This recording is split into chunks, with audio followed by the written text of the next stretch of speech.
3편이고요. 1절 이하로 소망의 찬송이라는 제목으로 은혜를 나누고자 합니다. 그림 한 장 보시죠. 그 말 그대로 그림 소망의 찬송입니다. 하나님의 역사를 기리는 기도선 같기도 하고요. 하나님의 역사를 자랑하듯이 펼쳐 보이는 그런 그림이죠. 그림. 밝은 태양빛과 푸른 하늘, 그러면서 손에 건강함이 어우러져 있는 아주 소중한 그림 같습니다. 시편 143편도요. 우리가 잘 아는 대로 다윗의 시편입니다.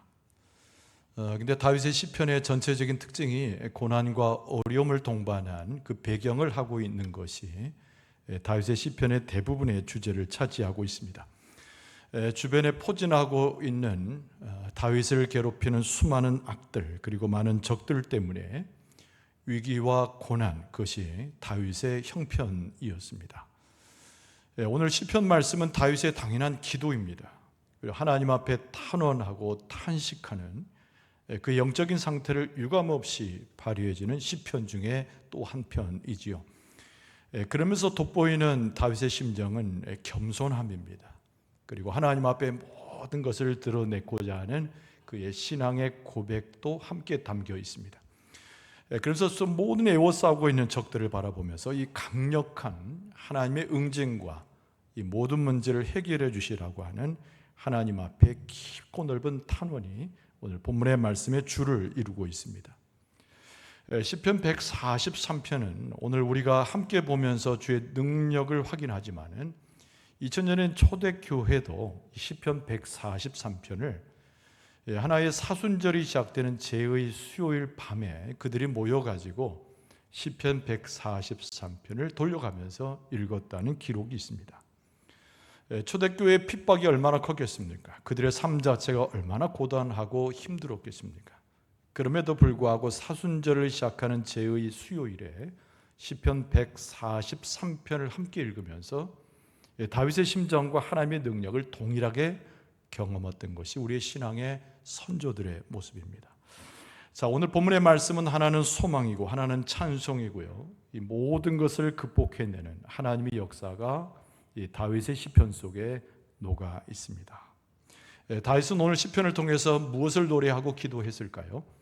또 이 시편 143편과 함께하는 우리는 우리 믿음의 선조인 초대교회 교인들과 이 시편의 말씀을 어떻게 받아들일 수 있겠습니까? 여러분, 첫 번째는 당연히 위기죠. 그러나 위기 속에 소망을 바라보는 다윗의 심정을 먼저 찾아보게 됩니다. 여러분, 1절 말씀은 이렇게 시작돼요. 여호와여 내 기도를 들으시며 내 간구에 귀를 기울이시고 주의 진실과 의로 내게 응답하소서. 아주 전형적인 다윗의 기도문이 1절에 나와 있습니다. 다윗의 삶은 녹록지 않아요. 너무 힘듭니다. 왜 그렇습니까? 주변에 있는 적들로 애워쌈을 받아서 너무나 많은 위험 가운데 가득 차 있는 그의 삶을 그대로 보여주고 있기 때문에 그렇습니다. 오늘 시편 143편이 어떤 고난과 어떤 역경의 배경으로 하고 있는지는 정확히 알려져 있지 않아요. 그러나 다윗의 삶 자체가 전쟁이나 여타의 사건으로 굉장히 고통을 겪는다고 하는 점에 그렇게 어떤 시점이나 배경이 중요한 것은 아닙니다. 여기서 중요한 것은 이 다윗이 어떻게 하나님을 신뢰하면서 기도했느냐가 훨씬 중요한 거예요.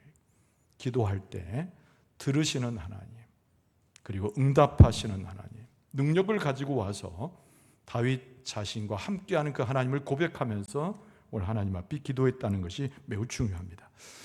다윗은 하나님 앞에 기도하면서 무엇을 기억했을까요? 하나님의 의로운 성품을 먼저 기억합니다. 하나님의 공의가 그 내용이지요. 다윗의 기도의 기본은 그런 겁니다. 공의를 따라서, 하나님의 정의를 따라서 모든 것을 판단하셔서 역사해 달라는 것이 오늘 다윗의 기도의 기본이지요. 그래서 하나님 보시기에 이 세상 가운데 아무도 의로운 자가 없지만은 주의 종인 나를 기억해 달라고 하는 표현이 오늘 본문의 말씀에 나옵니다. 다윗이 고발하는 거예요.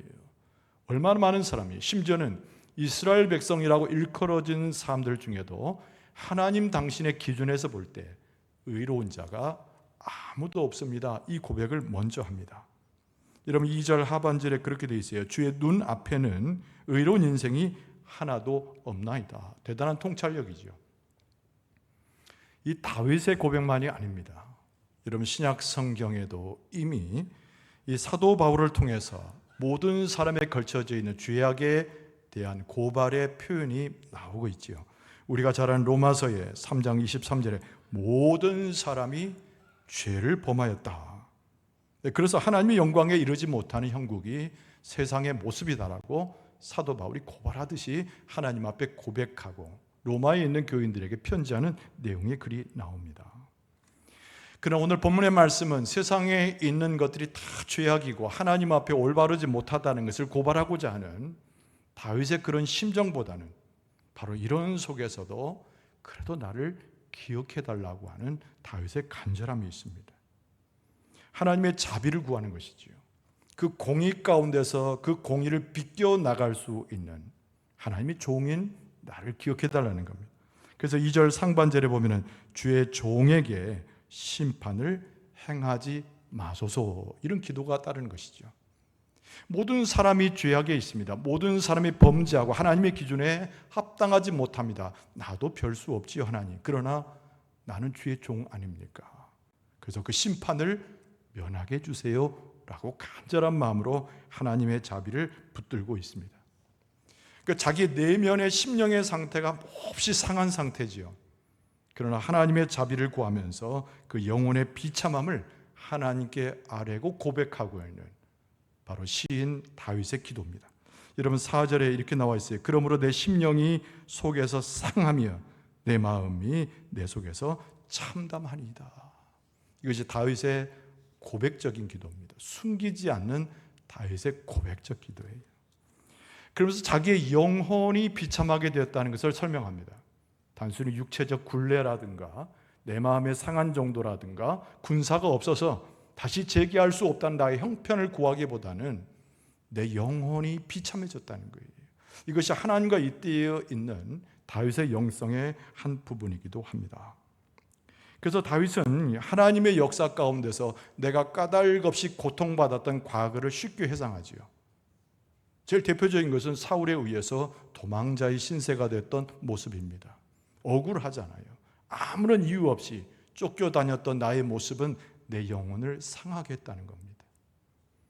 여러분 압살롬은 얼마나 귀하게 여겼던 아들입니까? 근데 그 압살롬이 모반을 하고 궁중에서 그가 쫓겨났을 때 그 가졌던 다윗의 깊은 비참함이라고 하는 것은 영혼의 상함과 비교할 수 없는 너무나 큰 애통이었다는 거예요. 그래서 3절 상반절에 뭐라고 되어 있냐면 원수가 내 영혼을 핍박하며 그랬습니다. 내 생명을 땅에 엎었다라고 되어 있어요. 그런데 내 영혼의 비참함은 어느 정도인가? 내가 죽는 것과 동일하다고 그랬습니다. 그리고 죽는 상태가 잠깐 있는 것이 아니라 과거로부터 지금까지 그 핍박 속에, 이 어려움 속에 지속되고 있다라고까지 고백을 합니다. 여러분 3절 하반절에 나로 죽은 지 오랜 자같이 나를 암흑 속에 두었나이다. 영혼의 비참함은 다윗을 다 무너뜨리게 하는 요소였다는 것을 솔직하게 하나님 앞에 고백하고 있습니다. 그래서 형식적인 모습, 자기가 왕위를 놓치는 듯한 이 고통의 상황이 중요한 것이 아니고 자기가 왕관을 벗었다는 것 자체가 중요한 것이 아니고 내 영혼이 상하여 내 영혼이 비참해져서 하나님께로부터 멀어져 있는 자기 신세를 하나님 앞에서 한탄하고 있는 것입니다.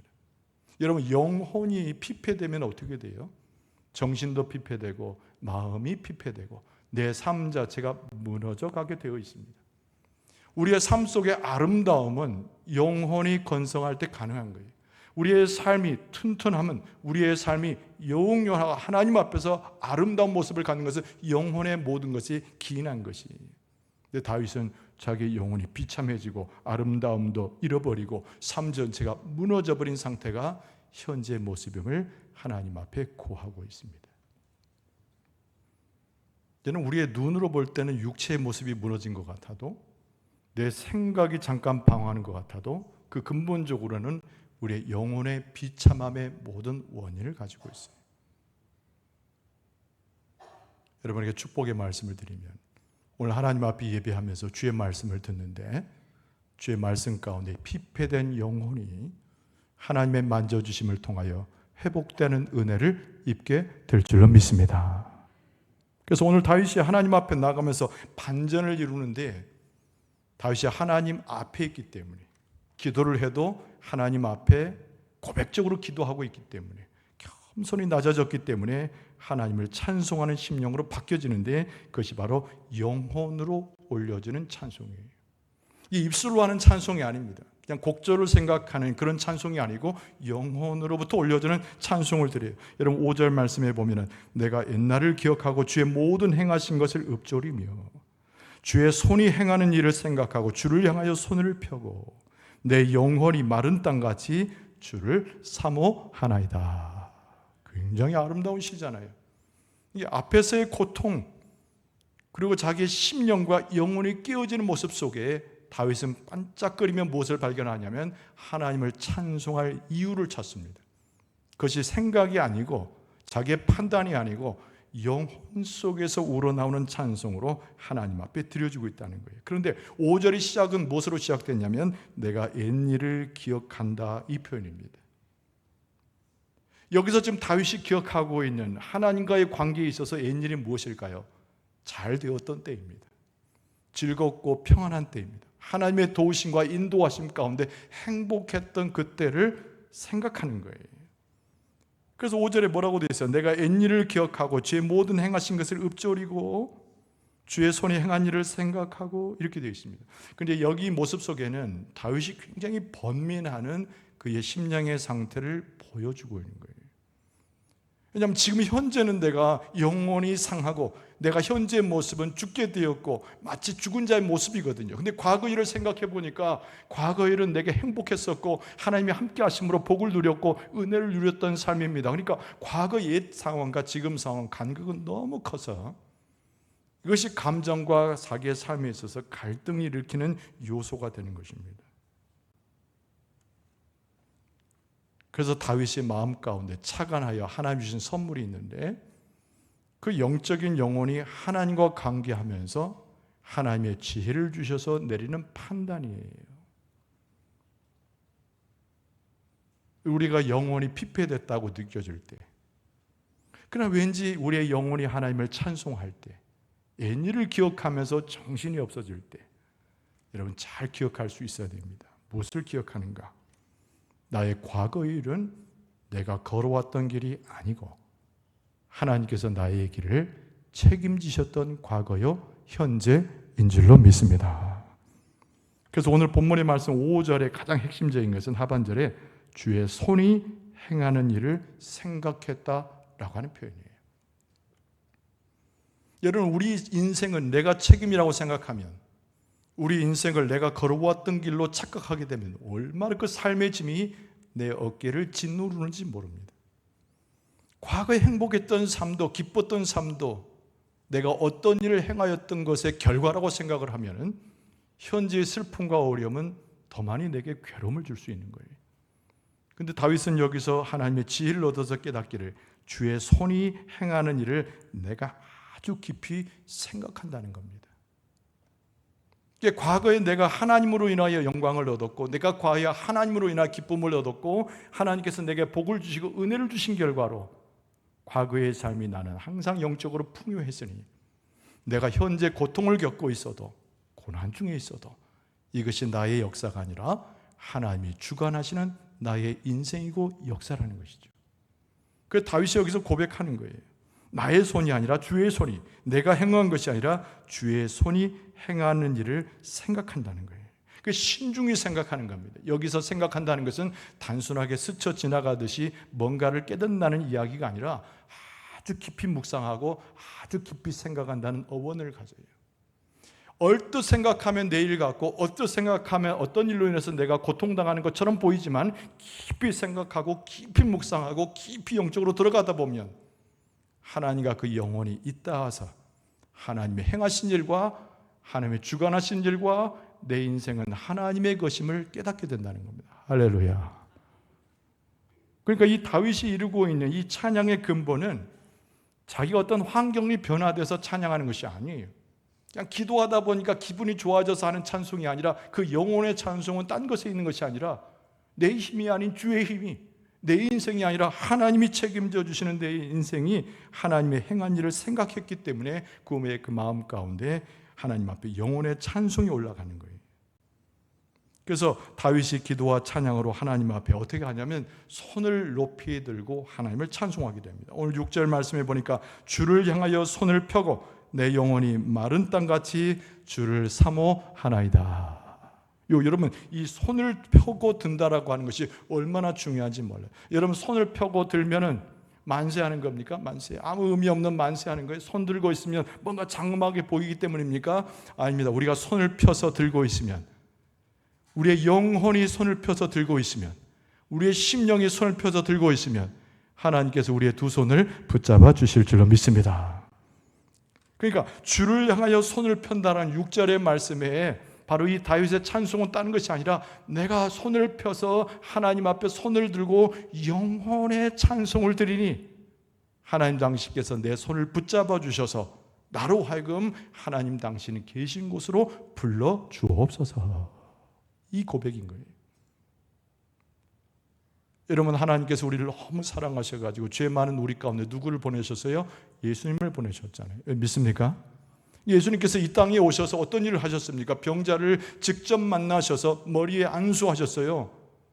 귀신 들린 자를 직접 만지셔서 귀신을 내어 쫓으셨어요. 죽은 자를 깨우시듯 손으로 만지셔서 일으키셨어요.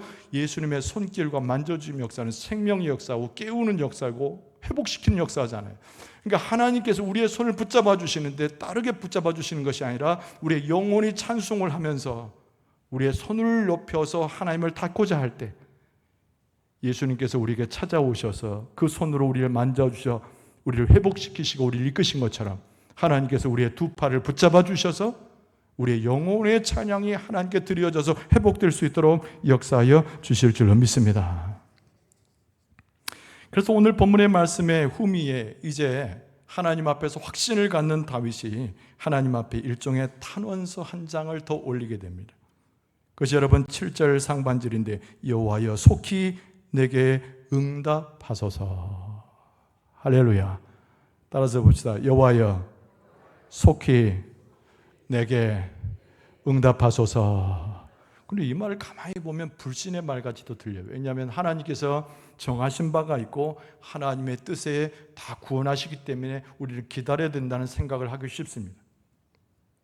다윗도 너무 잘 알아요. 하나님께서 정확한 때에 정확한 방법을 사용하실 것이라고 알아요. 그러나 현재의 삶이 너무 고통스러운 거예요. 현재 너무나 고통스럽고 너무나 자기 삶이 견뎌낼 수 없는 거예요. 그래서 하나님 앞에 탄원하기를, 지금까지 나를 이끌어 주셨고 내 손을 펴서 찬송할 때 나를 받으신 하나님이여, 하나님의 때가 지금이거든 내 손을 붙잡아서 속히 내게 응답해 달라는 겁니다.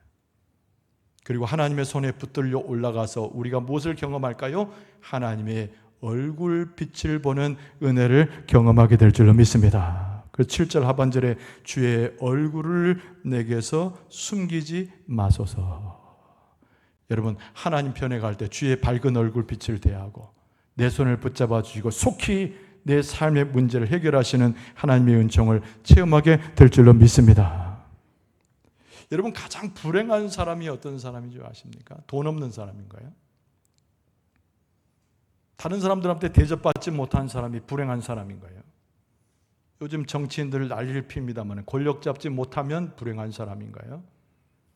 여러분, 가장 불행한 사람은 딴 것이 아니라 하나님의 은혜와 복을 부정하면서 하나님에 대해서 조금 더 인식하지 못하는 사람이 불행한 사람들입니다. 그리스도인이라고 자청하면서도 하나님의 집에 거한다고 이야기하면서도 가끔가다 느끼는 거예요. 야, 하나님이 지나가시나 보다. 내가 하나님을 찾지 못했구나. 가끔 느끼는 거예요. 아주 불행한 사람입니다. 하나님 안에서 행복한 사람은 어떤 사람입니까? 많은 복을 받는 사람인가요? 그렇지 않죠. 아침부터 저녁까지 매일의 삶 가운데 하나님을 체험하고 하나님과 동행하는 사람이 진정한 복된 사람인 줄로 믿습니다. 그래서 오늘 8절 말씀해 보니까 아침에 나로 하여금 주의 인자한 말씀을 듣게 하소서. 내가 다닐 길을 알게 하소서. 하루 종일 내가 길을 떠날 때 내가 다닐 길을 알게 해달라는 거죠. 내가 내 영혼을 주께 드림이니이다. 다윗이 하나님 앞에 나아가서 일종의 탄원서를 올리면서 내가 아침으로 낮으로 저녁으로 다닐 때마다 하나님께서 허락하신 생명의 길을 알게 하시고 주의 인자한 말씀과 그 은혜를 경험하게 되라는 거예요. 그래서 다윗이 여기서 오늘 시편 말씀에 매우 중요한 건 뭐냐면 나도 죄인이라는 거예요. 아까 드린 말씀처럼 모든 사람이 죄를 범했어요. 근데 내가 종이니, 당신을 따르는 종이니 내게 심판하지 마시고 나를 거둬달라는 거예요. 근데 무엇에 의지한 겁니까? 하나님의 공의가 아니라 하나님의 인자하심에 의지하는 거예요. 한번 따라서 합시다. 헤세드. 이 히브리어인데요. 왜 여러분 히브리어에게 이 낱말을 가르쳐 드리냐면 헤세드란 말이 오늘 본문의 말씀에 매우 중요한 말씀이기 때문에 그래요. 이 헤세드란 말은 전통적으로 인자함, 하나님의 사랑, 자비, 친절 이렇게 번역되어 왔습니다. 오늘 12절 상반절에 보면은 주의 인자하심으로 이렇게 써 있거든요. 다윗이 요청하고 있는 그 하나님의 역사는 헤세드의 역사예요. 하나님의 인자하심. 내 죄악에도 불구하고 나의 부족함에도 불구하고 하나님 앞에 합당하지 못한 내 삶의 한계에도 불구하고 모두가 죄인이지만 나는 하나님 앞에 있으므로 주의 종이니 하나님의 헤세드, 그 인자하심을 내게 베푸시고 지금의 내 인생 가운데 내 인생이 아니라 하나님이 이끌어 주셨던 인생이니 하나님의 그 사랑과 자비로 나를 품어달라는 기도가 그의 기도가 되고 있는 거죠. 그래서 종이란 말이 12절에 한 번 더 나옵니다. 예를 12절 하반절 보니까 나는 주의 종이니이다. 여러분 다 우리는 하나님 앞에서 누구예요? 하나님의 종인 줄로 믿습니다. 우리는 허물이 많아요. 연약함도 많아요. 눈을 흘기도 하고 싸우기도 하고 마음의 탐욕으로 인해서 범죄하기 쉬워요. 그러나 중요한 것은 우리는 하나님의 긍휼과 자비와 인내함을 따라가는 주의 종이란 말이죠. 그래서 오늘 다윗과 같은 기도로 하나님 앞에 나아갈 수가 있는 것입니다. 하나님께서 다윗에게 가르치셨어요. 하나님께서 다윗을 올바른 길로 인도하실 뿐만 아니라 그 인자하심 가운데 해결받을 수 있는 은총의 길을 하나님께서 제시하고 계십니다. 여러분 우리도 그 인자하심을 경험하게 될 줄로 믿습니다.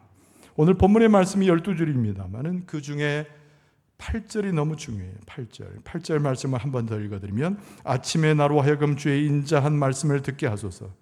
내가 주를 의뢰함이니이다. 내가 다닐 길을 알게 하소서. 내가 내 영혼을 주께 드림이니이다. 여러분 우리가 하루 종일 만나야 할 것은 세상에 있던 권력자나 힘 있는 자가 아니라 하나님의 얼굴에 미소를 봐야 될 줄로 믿습니다. 우리가 들어야 할 소리는 하나님의 온화한 목소리를 들어야 돼요. 우리가 동행해야 될 것은 하나님께서 베푸시는 그 많은 주의 역사와 함께 동행할 수 있어야 됩니다. 이것이 우리를 복되게 하는 거예요. 이것을 우리를 하나님의 은혜에 머물게 하는 것입니다. 하나님은 잠깐 스쳐가는 것으로 우리를 도우시는 분이 아니고 아침부터 밤까지 저녁에 유숙할 때라도 우리를 지키시고 인도하시는 분이 아버지 하나님이신 줄로 믿습니다. 경험했습니까? 지금도 경험하고 있습니까? 앞으로도 경험하게 될 줄로 믿습니다. 하나님의 사랑, 하나님의 인자하심, 헤세드, 하나님의 도우심의 그 은총이 우리 가운데 충만할 때 우리는 하나님을 떠나지 않게 되고 하나님의 보호하심 가운데 우리의 삶은 승리하게 되어 있습니다. 다시 한번 주의 말씀을 따라서 탄원하고 고통스러운 삶 속에서도 하나님의 구출하심을 경험하고 그 인자하심 속에서 새로운 생명의 삶을 살아갈 수 있는 여러분과 저의 모습 되어줄 수 있기를 주의 이름으로 축원합니다.